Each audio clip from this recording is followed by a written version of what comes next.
A continuación hablaremos sobre los circuitos magnéticos, para lo cual introduciremos los principios básicos fundamentales que se aplican para analizar un circuito magnético. Empezaremos realizando una analogía entre los principios fundamentales utilizados al hacer el análisis de un circuito resistivo para luego poder compararlo con un circuito magnético. Si tenemos un circuito resistivo, nosotros sabemos que el campo eléctrico es el negativo del gradiente del potencial eléctrico.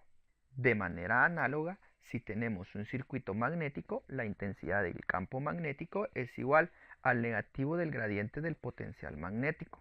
Pero al potencial magnético lo vamos a denominar como la fuerza magnetomotriz. Luego, a partir de esta ecuación, si nosotros podemos encontrar el campo como el negativo del gradiente del potencial eléctrico, podemos encontrar la diferencia de potencial eléctrico entre dos puntos, como la integral desde el punto A hacia el punto B, producto punto 1 de L.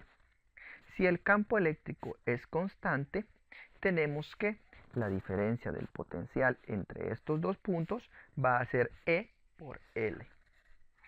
Análogamente, en un circuito magnético vamos a decir que la fuerza magnetomotriz entre dos puntos es igual a la integral desde el punto A hacia el punto B de la intensidad del campo magnético producto punto de L.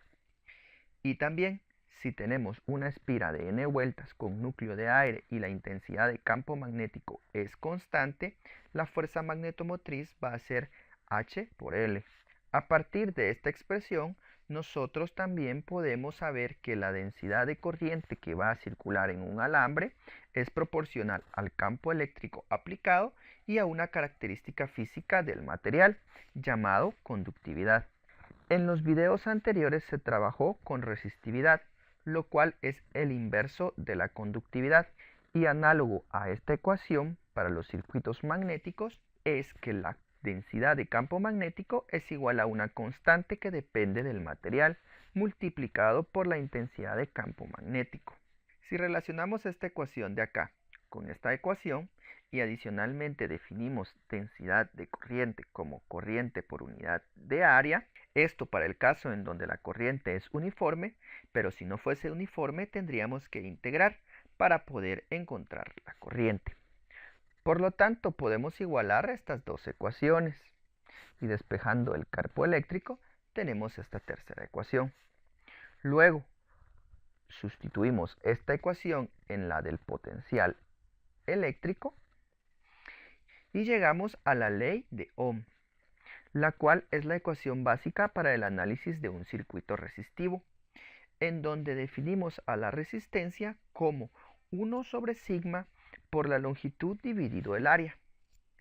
Y análogamente para el circuito magnético, de la misma forma, cuando nosotros combinamos esta ecuación de acá, de la fuerza magnetomotriz, combinamos la relación entre la densidad de campo magnético y la intensidad de campo magnético, utilizando la permeabilidad y definimos en este caso el flujo magnético como el producto punto entre la densidad de campo magnético por el área. Esto para el caso en donde la densidad de campo magnético es uniforme, pero si no fuese uniforme tendríamos que integrar para poder encontrar el flujo.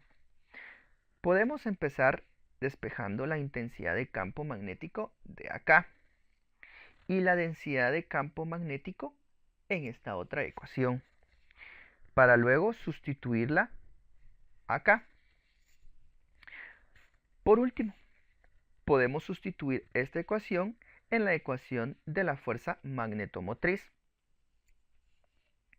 Al combinar estas tres ecuaciones de la misma forma que lo hicimos para los circuitos resistivos, llegamos a la ecuación general equivalente a la ley de Ohm, pero para el circuito magnético, la cual nos indica que la fuerza magnetomotriz es igual al flujo magnético multiplicado por una cantidad denominada reluctancia. Y la reluctancia no es más que el cociente entre la fuerza magnetomotriz y el flujo magnético. La reluctancia va a depender del material. Para el material más sencillo, más simple, que se comporta linealmente, debido a que es un material magnético lineal isotrópico y homogéneo, el cual es el aire, La reluctancia se puede definir como 1 sobre la permeabilidad. En este caso, como es aire, la permeabilidad del espacio vacío, mu sub 0, por la longitud dividido el área. Por último, para analizar un circuito resistivo, algo importante es la ley de voltajes de Kirchhoff, la cual nos indica que la integral de campo eléctrico a través de una trayectoria cerrada debe ser igual a 0. Y el equivalente para analizar un circuito magnético prácticamente es la ley de Ampère, la cual nos indica que la integral de la intensidad de campo magnético a través de una trayectoria cerrada debe ser igual a la corriente total encerrada.